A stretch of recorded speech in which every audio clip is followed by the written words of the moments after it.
Assalamualaikum warahmatullahi wabarakatuh. Bersama saya Hasanuddin, STMCS dari channel Pak Dosen Komit, Komputer dan IT. Nah, pada kesempatan ini saya kedatangan tamu istimewa, ya, salah satu pemenang Lomba Anugerah Inovasi Daerah tahun 2023 yang diselenggarakan oleh Berida Kabupaten Sumbawa Barat.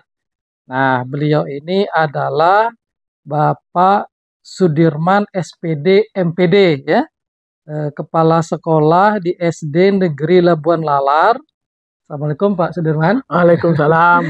Bapak adalah juara kedua, ya, Lomba Anugerah Inovasi Daerah kategori sekolah. Ya.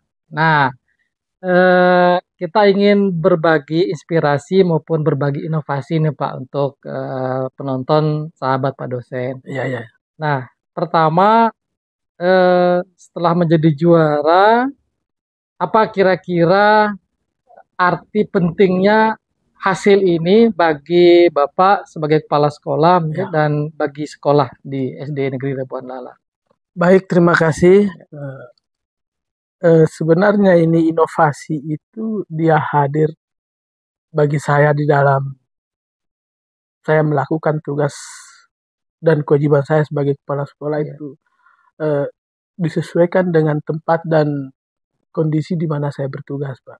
Jadi inovasi itu selalu hadir kapan dan di mana saja sebenarnya. Nah, secara kebetulan saat ini saya di Labuan Lalar, maka hadirlah inovasi Pendi Berma yang saya sebut demikian saat itu, akronim dari pendidikan berbasis lingkungan hidup. Pendidikan berbasis lingkungan hidup mangrove sebagai titik kuncinya di sana. Nah, ini didasarkan pada pemikiran bahwa saya sedang berada di daerah pantai. Tentu ada analisis sebelumnya kan. Labuan Lalar. Labuan Lalar di daerah pantai. Maka kemudian muncul inovasi seperti itu. Nah, arti pentingnya bagi saya ini semacam memberikan pondasi awal kepada teman-teman bahwa saya bukan orang yang main tunjuk, Pak. Saya bukan orang yang main tunjuk. Pada era kepemimpinan sekarang kita harus memberikan contoh kepada mitra kita, guru-guru, tenaga pendidik lainnya, dan juga kepada siswa. Nah, ke depannya ini Pendi Berma ini akan terus kami kembangkan, Pak, karena ini bagian dari yang sesungguhnya ada di sana itu adalah pendidikan karakter, karena kita berada di tingkat dasar kan, pendidikan karakter. Nah, efeknya kepada lingkungan ini kan bagian yang tersendiri gitu, yang menurut sebagian orang sih lebih bermakna begitu bagi anak. Kira demikian. Nah, ini kan inovasi nih Pak. Ya. Anggaplah di beberapa tempat di daerah lain sudah biasa dikenal mangrove. Ya. Apa bedanya kira-kira dengan yang inovasi yang Bapak ajukan? Baik. Jadi perbedaannya karena sekarang kita mengacu pada proyek penguatan profil pelajar Pancasila, ada P5. Sebenarnya tanpa P5 pun sebenarnya ini harus demikian pendidikan itu. Dia harus link and match dengan lokalnya di mana sekolah itu berada. Tidak boleh hanya sebatas dia berteori pendidikan itu. Apakah mau di tingkat usia dini sampai bahkan apalagi perguruan tinggi kan, tempat Bapak sekarang menjalankan tugas. Jadi semacam itu, maka kemudian Pendi Berma ini kami laksanakan secara bersama-sama dalam tim, dan itu menjadi sebuah kurikulum khas kami. Apalagi sekarang kan ada muatan kearifan lokal ya. Betul. Dalam kurikulum. Kearifan lokalnya ada, kemudian gaya hidup berkelanjutan kalau tema tentang itu ada di sana masuk. Jadi semua kita akomodir bagian-bagian. Dan memang akan ada lagi hadir karena inovasi itu selalu dia itu berbenah, selalu memperbaiki diri berdasarkan evaluasi dan refleksinya. Nah, terus ketika masalah mangrove kemudian masuk ke dalam kurikulum, itu kira-kira gimana pelaksanaan hari-hari di sekolah itu dengan apa yang dilakukan oleh siswanya? Ya, baik. Itu pelaksanaannya kan dia apa istilahnya ada kita buatkan jadwal semacam jadwal pelajaran lah, karena Ya, dia ya, itu jadwal pelajaran. co-kurikuler kan. Ya. Di dalam kurikulum Merdeka itu, karena kami juga sekolah penggerak Pak, secara kebetulan saya lulus sekolah penggerak Iya. dari 14 SD, salah satunya Labuhan Lalar Wah, di luar KSD ini. biasa, ya, ya. Jadi di sana kita masukkan dalam konten ke dalam kurikulum, yang kemudian dia itu per minggu pelaksanaannya. Dari kelas 1 kita kenal fase A 1 kelas 1 2, Ya, ya. fase B 3 4, fase C 5 6. Masing-masing fase ini mempunyai proses tersendiri. Oke. Ya, kalau fase pertama ini fase A ini mereka mengenal mangrove, apa itu tumbuhan mangrove, manfaatnya secara sederhana sesuai dengan berpikir anak-anak kelas rendah kan, kelas 1 2. Nah, mereka itu menanam mangrove di polybag dan kemudian disemai di kebun sekolah. Oke. Merawatnya, mereka akan menyiramnya. Ini kan dia lintas pelajaran, Pak. Ya, Jadi semua mata pelajaran apa mungkin bisa kita ambil kalau kita mau pilah-pilah, ada semua mata pelajaran di sana. IPA-nya Ada, matematikanya ada semua. Ada semua. Ya, ada semua. Sampai Iya, bahasa. iya, iya. Kalau kemudian mereka membuat laporan segala Iya, macam betul, kan. betul. Itu kan jadi demikian. Jadi dia itu lebih kepada bagaimana dia bersosial dengan temannya, membangun kerjasama seperti karena dia melaksanakannya berkelompok, ya. betul. Dia bekerja sama, bertanggung jawabnya ada di sana, mandirinya ada, bagaimana mereka menemukan solusi jika kemudian tanaman itu mungkin dirusak oleh ayam, oleh apa. Nah, kita ada kan pertanyaan pemantik. Seperti itu. Berarti setiap kelas itu mesti akan ketemu dengan masalah betul. mangrove ini ya. Ya, jadi kalau di bagian kelas 1 2 ini kan mereka itu kita tanya dengan pertanyaan bagaimana tumbuhan itu bisa hidup kan seperti itu. Harus disiram, harus diapakan lagi. Mereka akan bercerita sendiri anak-anak itu. Tidak perlu kemudian kita memberitahukan anak-anak tidak perlu. Mereka senang kok. Tadi aja di FB sekolah kan kami punya FB sekolah itu SD Mutiara Labuhan Lalar namanya. Iya, nanti kita juga akan tayangkan nanti. Ada di sana. Tadi kelas 1 belajar di sana. Mereka belajar matematika tetapi menggunakan media pengenalan tentang P5 ini. Melalui P5 ini mereka belajar matematika. Kan nggak salah kan? Betul. Kan lebih gampang, lebih enak. Jadi semua kelas tingkat-tingkat. Kalau yang kelas tinggi, mereka itu akan memindahkan mangrove hasil semaian kelas 1, 2, 3 ini ke tempat tempat penyemaian, tempat penanaman. Yaitu di perumahan apung. Ada tempat khusus. Ada tempat khusus. Sudah kami bekerja sama dengan desa, kita diberikan 50 area sebagai kita, kalau saya menyebutnya laboratorium. Ya, laboratorium karena tempat mereka tempat mereka menguji coba itu. Itu berarti posisinya di pinggir pantai. Atau di teluk atau gimana? Di Muara yang pasang surut kan air pasang surut. Iya. Di perumahan apung. Yang sebelah kiri jalan kalau sebelah kiri. Itu kan tandus di situ kosong kan. Betul. Dan itu sebenarnya diklaim oleh masyarakat. Jadi caranya saya bilang kan multi masalah sebenarnya yang bisa dipecahkan dengan mangrove ini. Di samping dia sebagai lingkungan hidup. Untuk lingkungan hidup ada supaya tanah-tanah ini juga kalau semua dijadikan perumahan nanti kalau datang air gimana kan urusannya. Kan sampai ke sana yang saya pikirkan gitu. Nah, dari program yang sudah berjalan itu apakah sudah terlihat dampaknya di masyarakat atau bagaimana? Ya karena ini kita berproses Pak ya, menanam mangrove ini tidak seperti menanam padi harus kemudian kita panen ber3 bulan kan begitu. Atau sayur mayur kan begitu. Ini investasi jangka panjang Pak.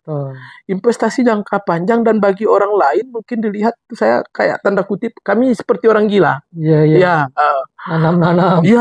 Kok gila, tanah kita bukan Pak, ya kan? Kita tinggal di sana tidak. Nah, ya kan? Mengeluarkan biaya dan tenaga otomatis. Bagaimana membimbing siswa itu sedemikian rupa. Saya untuk pengamannya itu untuk sementara itu malah saya gunakan yang pribadi, bambu kebetulan ada di kebun.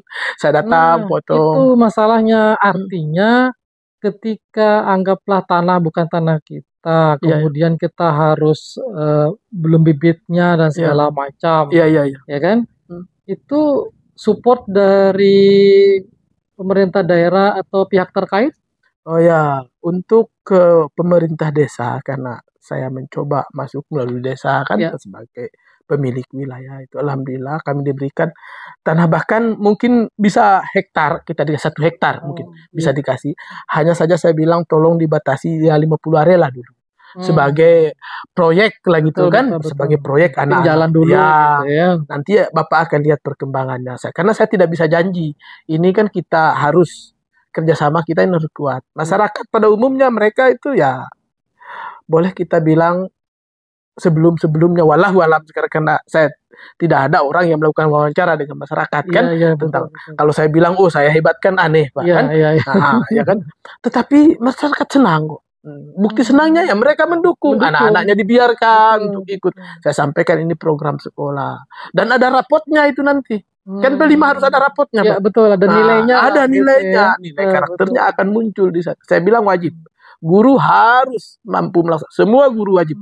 Dari tenaga kelas 1 sampai kelas 6 juga tata usaha yang ada di sekolah harus mendukung penuh program sekolah. Karena ini untuk kebaikan bersama, ya kan? Bukan hanya sekedar kita mendidik siswa, tapi bagaimana kita memberikan manfaat kepada lingkungan di mana sekolah itu berada. Bahkan tidak hanya sekedar ikut lomba dan juara. Gitu kalau itu urusan lain itu, itu muncul ide itu malah muncul Pak sebelum ada Brida. Itu tahun 2000. Itu sudah lama ya? Sudah lama muncul ide itu. Karena saya selalu berpikir Pak seperti tadi itu, bagaimana link and match antara apa yang dipelajari di sekolah itu dengan lingkungannya anak. Harus begitu. Dan tidak monoton juga ya di kelas saja gitu ya. Aneh. Zaman dulu lah mungkin. Itu masa tidak enak gitu Pak. Ya tapi sesuai dengan zamannya. Ya kan? betul. Nah, ya artinya siswa itu otomatis akan kenal dengan lingkungannya, dengan bagaimana menanam mangrove dan segala macam. Apa kira-kira target lain terhadap siswa ini, Pak?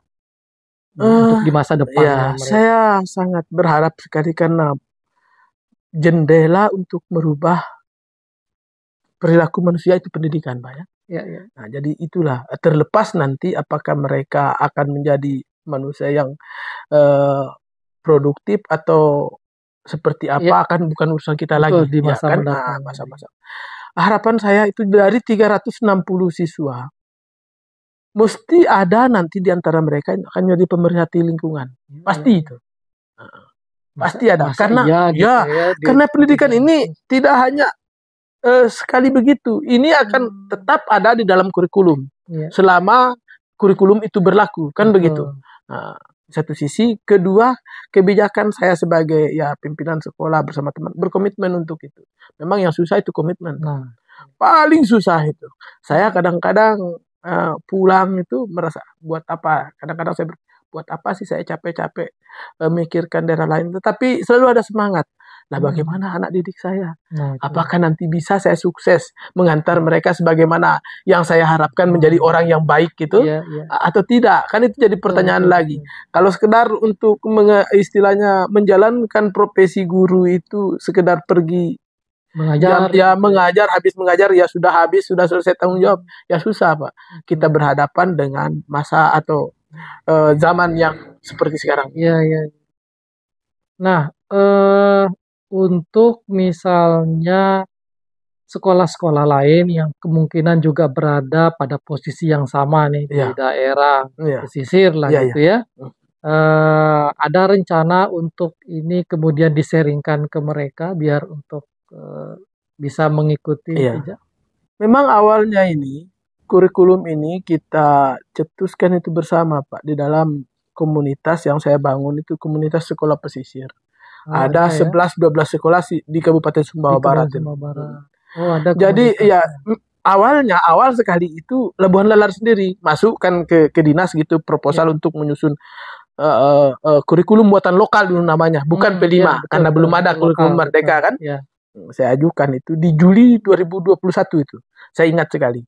Saya ajukan ke sana, mereka memberikan pertimbangan biar berdampak Pak katanya. Ajaklah sekolah lain. Saya legowo aja kan. Saya ajaklah 14 sekolah. Akhirnya bisa kita susun itu. Namun kemudian kami harus melaksanakan ini kurikulum kan. Seperti apapun kita harus jalankan, saya bilang. Apakah masih kurang lemah atau apa, jangan berpikir, jangan tunggu bagus. Ya. Seperti apapun nanti di tengah jalan kita evaluasi, kita refleksi kan. Tapi sampai Desember itu tidak ada teman-teman yang bergerak ini. Nah, sampai Desember 2022 malah itu.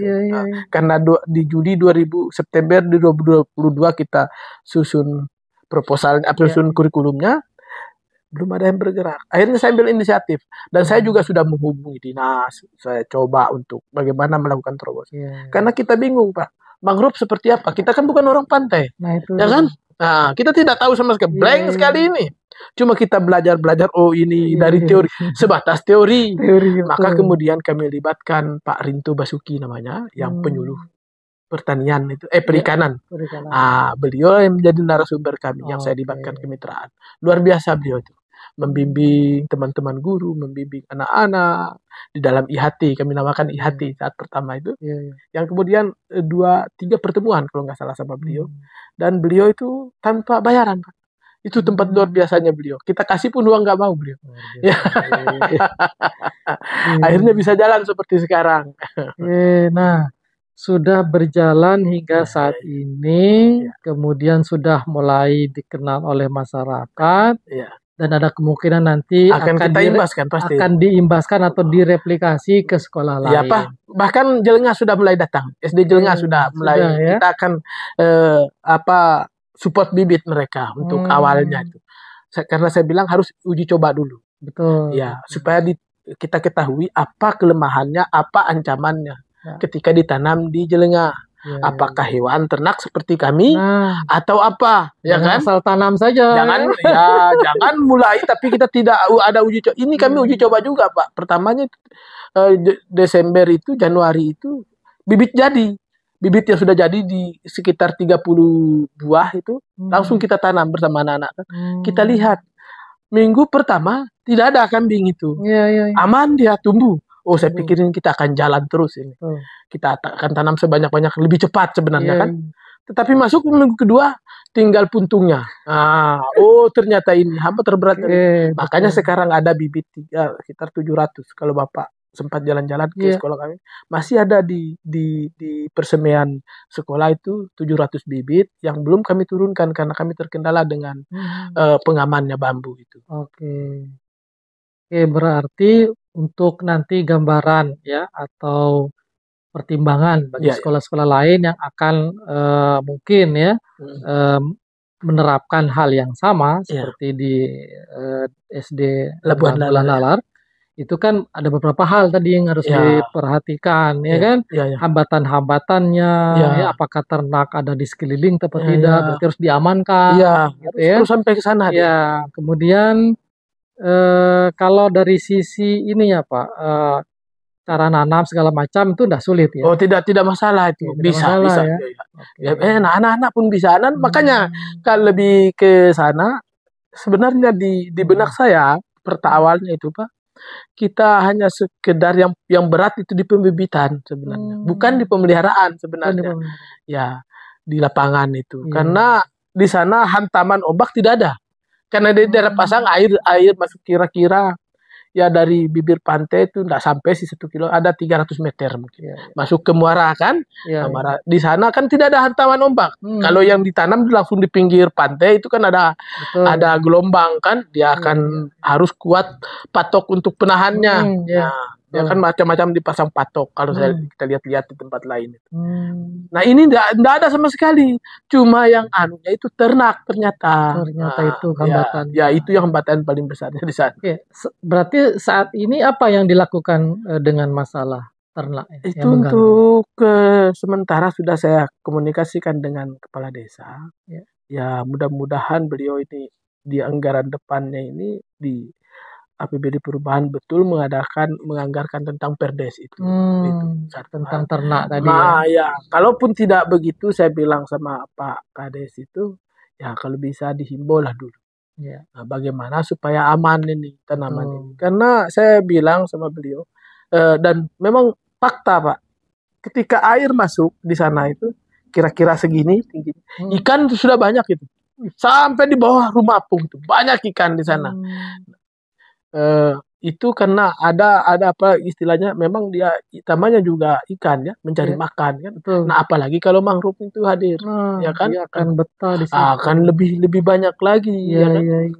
Kepiting apa semua. Kan dialaskan begitu. Betul, betul, betul, betul, betul.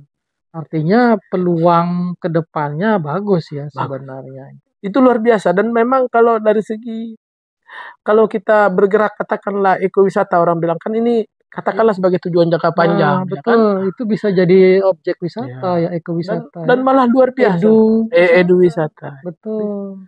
Mantap sekali itu. Dan sebenarnya. apalagi kita kemarin waktu diseminasi waktu itu ya Pak ya, Iya, iya. kan ada informasi yang disampaikan oleh audiens itu adalah ada nilai ekonomis juga dari Mangrove. mangrove itu yang bisa diolah, Iya, itu iya, kan iya. berarti makin banyak nanti peluang ke depan.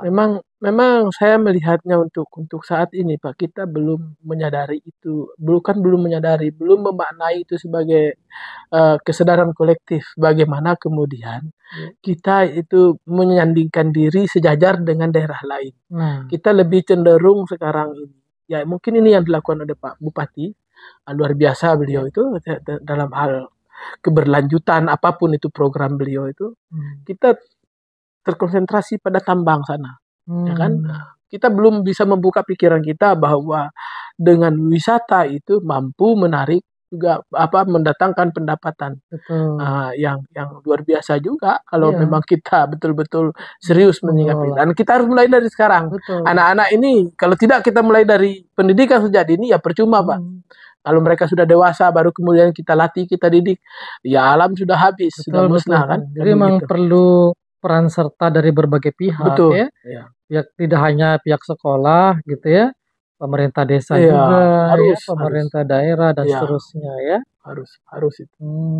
Oke, kalau dari sisi orang tua siswa sendiri Pak, bagaimana responnya?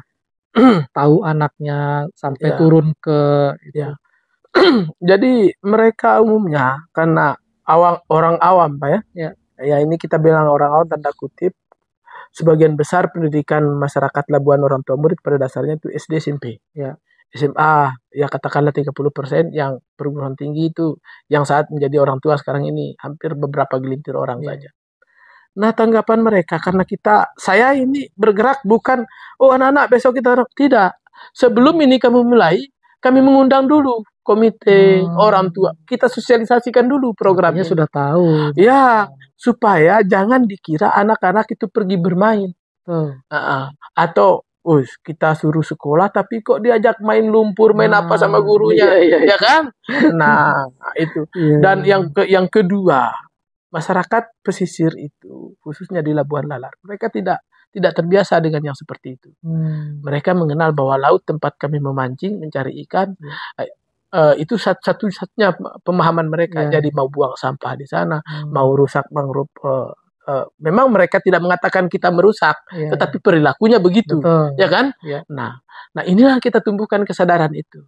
Dan orang tua murid ketika saya alhamdulillah ada berida ini, kita ada lomba, berarti apa yang saya lakukan itu diakui gitu ya. Bukan pekerjaan yang sia-sia, yang hanya saya ingin dikatakan sebagai super apa tapi ini kerja kolektif tim. Saya sajikanlah di hadapan mereka. Ini yang kita peroleh. Oke, yang kemudian apa yang sudah dikerjakan walaupun di awal itu ada tantangan, hambatan, ya artinya sudah berbuah hasilnya ya.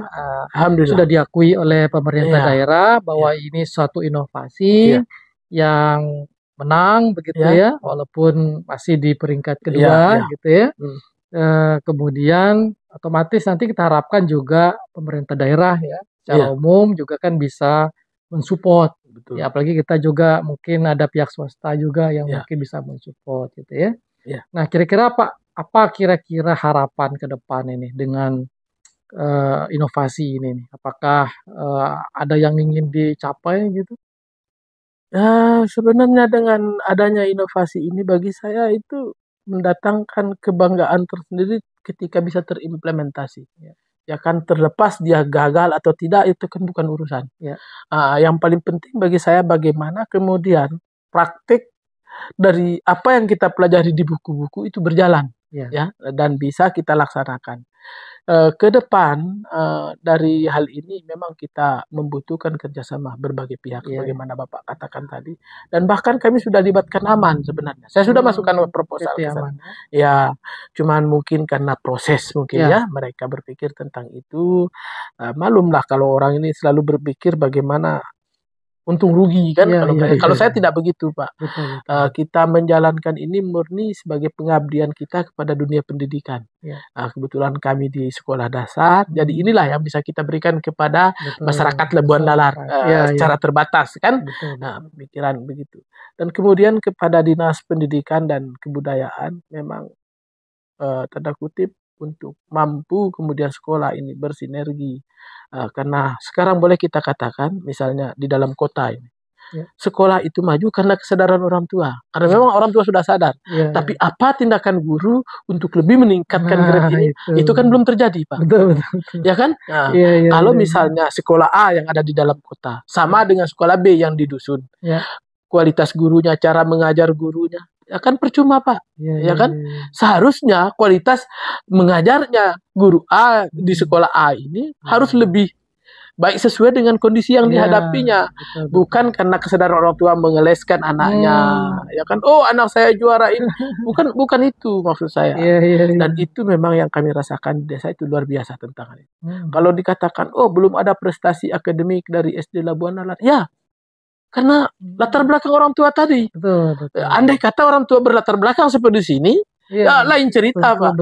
Lain cerita. Kami dengan strategi kami, mereka dengan strategi mereka, tentu akan bertemu gitu. Itu sih harapan kami. Jadi pendidikan ini adalah sebuah investasi. Nah, kalau hanya kita memandang untung rugi di sana, maka kita sedang tidak berada pada situasi untuk meningkatkan atau bekerja di atas rata-rata. Kalau bekerja standar biasa, Pak, bagi saya. Apalagi ini kan meluangkan waktu lebih nih ceritanya nih, Pak, ya, untuk tim guru. Meluangkan tenaga lebih, tenaga dan pikiran lebih. Kalau waktu itu mungkin tidak, Pak. Tenaga dan pikiran ini yang bermasalah. Bahkan dana. Iya, bisa jadi kalau itu sih saya tidak pikir. Karena kebetulan ada saja kan. Ada, bisa kita manfaatkan. Dan ini hadiah kami yang nanti itu ya mungkin kita akan gunakan untuk pagar itu sebagiannya. Sebagiannya teman-teman mungkin mau happy-happy makan-makan kan begitu sih. Maka silakan aja saya bilang. Dan kebetulan kalau tahun lalu, Pak ya. Tahun lalu saya juga ikut. Oh, sempat ikut ya? Ya, yang itu koperasi sekolah itu. Sempat menang? Juara 1. Wah, kalau tahun lalu itu luar biasa. Tahun lalu itu pendidikan karakternya itu mandiri, hidup hemat, gerakan hidup hemat, mandiri, gotong royong, dan anti korupsi melalui gerakan koperasi. Pendidikan karakter, hidup hemat, mandiri, gotong royong, melalui gerakan koperasi. Itu judulnya yang lalu. Dan alhamdulillah sambutan masyarakat juga mereka lihat itu saya tanda kutip. Iya. Mungkin gila katanya begitu. Ada aja gitu. Iya. Yang dikerjakan gitu ya. Padahal saya ingin mengatakan ke mereka apa yang saya lakukan itulah yang profesionalisme yang bisa saya bagi kepada Labuan Lalar. Saya katakan apa yang sudah saya bangun saya tidak akan meminta balas jasa. Saya yakin Allah itu Maha tahu. Ya, itu bagian dari pengabdian kita, dari tugas kita, maka biasa-biasa saja. Tidak ada yang istimewa, saya pikir. Oke, sudah berbagai inovasi yang sudah dibuat di SDN Labuan Lalar, kemudian juga tahun lalu juga menang, kemudian juga ya sudah terimplementasi dengan baik, masih disambut baik oleh masyarakat dan sekitar. Nah, ini terakhir, Pak. Jadi kira-kira ini kita berbagi buat penonton kita nanti yang mungkin juga teman-teman guru juga ya di sekolah dasar juga atau mungkin juga di daerah pesisir juga atau mungkin juga orang-orang yang ingin berpartisipasi dalam lomba anugerah daerah dan segala macam, khususnya kita di Kabupaten Sumbawa Barat. Apa kira-kira tipsnya nih, Pak, agar mereka bisa seperti Bapak lah ya, yang punya inovasi kemudian diusulkan kemudian juara dan seterusnya, yang mungkin hanya punya ide tapi mungkin belum bisa diimplementasikan. Gimana kira-kira tipsnya? Jadi Pak, tipsnya itu sederhana sebenarnya. Ya. Mulai saja. Apa yang ada di pikiran Anda. Tulis saja. Ya. Tulis saja dulu. Nanti gampang. Kita akan perbaiki. Karena yang sulit itu, yang dilakukan niat, terus memulainya. Memulainya dari mana? Kadang orang itu menunggu. Ya kan? Kalau saya tidak pernah menunggu Pak. Ketika ada ide, langsung saya tulis. Saya tulis mau malam, mau apa. Saya sempatkan saja tulis poinnya gitu. Besok. Sebelum lupa. Ya, besok baru kemudian kita akan rancang. Seperti ketika luas waktu. Kan begitu. Itu yang pertama. Kedua, banyak membaca Pak. Itu referensi, ya, literasi, banyak membaca. Jangan kemudian bahwa ini kemudian kita ibarat orang menggali lubang dan mendapatkan warna kuning dikira itu emas. Jangan-jangan harus diadu. Betul. Harus diperlihatkan ke orang. Benarkah ini Mas? Jangan-jangan itu hanya kuning yang istilah pitrit itu ya, kalau istilah orang tambang ini ya kan. Jangan-jangan itu yang kita temukan. Nah, caranya itu dengan membaca itu tadi. Cek apakah ini bukan kita akan meniru orang lain, apakah kita itu juga kita hindari kan sebagai orang yang ilmiah. Karena saya yakin guru ini kan semua S1 Pak. Ya. Kebiasaan menulis itu sebenarnya sudah ada pada diri mereka. Hanya niat dan menyempatkan diri, meluangkan waktu untuk itu. Dan bagaimana bentuk tulisannya, kan ada panduannya. Ada panduan, ada tinggal sosialisasi. Tinggal diikuti saja itu. Tinggal diikuti saja. Dan memang jangan niatkan untuk tanda kutip untuk juara, untuk mendapatkan. Jangan itu dulu yang dipikirkan. Betul. Itu urusan belakang. Yang besar Pak. Misalnya kita menganggap, ini luar biasa, bagus, besar. Tetapi gembos, nggak ada isinya kan percuma Pak. Betul. Ide itu kan, meskipun kecil tapi bernas, itu kan berarti. Kecil saja idenya, tetapi dia bernas, padat, berisi. Berdampak. Berdampak itu kan luar biasa. Daripada besar, tapi nggak ada isinya. Buat apa kan? Ini rata-rata kita orang Indonesia begitu, suka yang besar. Nah, beda dengan kita dengan pemikiran Barat. Coba Bapak lihat. Kecil saja, tetapi maknanya luar biasa. Kita suka yang besar-besar Pak. Semua multidimensi masuk. Tetapi tidak ada. Oleh karena itu, mulai saja, nulis saja apa yang ada di pikiran Anda. Tidak usah dulu menunggu, nanti akan saya hubungkan dipikir. Orang sudah sampai di bulan, kita masih di sini, masih di bawah. Oke, semoga nanti teman-teman kita, baik itu di lingkungan sekolah ataupun di lingkungan pemerintah desa ataupun mungkin di OPD, karena lomba anugerah inovasi daerah yang diselenggarakan oleh Brida kita itu kan sementara ini ada 3 kategori itu. Betul. Kategori OPD, kategori pemerintah desa dan masyarakat, kemudian sekolah gitu ya. Nah, sehingga nanti kita harapkan di masa-masa mendatang masyarakat kita akan makin banyak yang berpartisipasi. Karena kalau semakin banyak orang Pak, kualitasnya itu akan meningkat. Nah itu ya, sehingga akan atmosfer penelitian, kemudian inovasi itu akan terbangun dan akan membawa nama baik juga buat menjadi budaya, menjadi budaya juga untuk kita, budaya berinovasi. Ya. Dan semoga nanti ini akan memberi inspirasi, memberi tambahan wawasan buat kita semua. Dan terima kasih banyak ini Pak Sudirman sudah bisa hadir di channel Pak Dosen Komit ini ya. Jadi kita di channel Pak Dosen Komit ini kita ada di segmen berbagi inovasi Pak. Nah, jadi kita berbagi inovasi, semoga apa yang kita bahas itu bisa menjadi manfaat buat kita semua. Itu saja Pak Sudirman ya. Jadi itu saja dari kami. Jangan lupa untuk like, komen, dan subscribe channel Pak Dosen Komit. Ya, itu saja kita akhiri. Sekian. Assalamualaikum warahmatullahi wabarakatuh. Waalaikumsalam. Terima kasih banyak.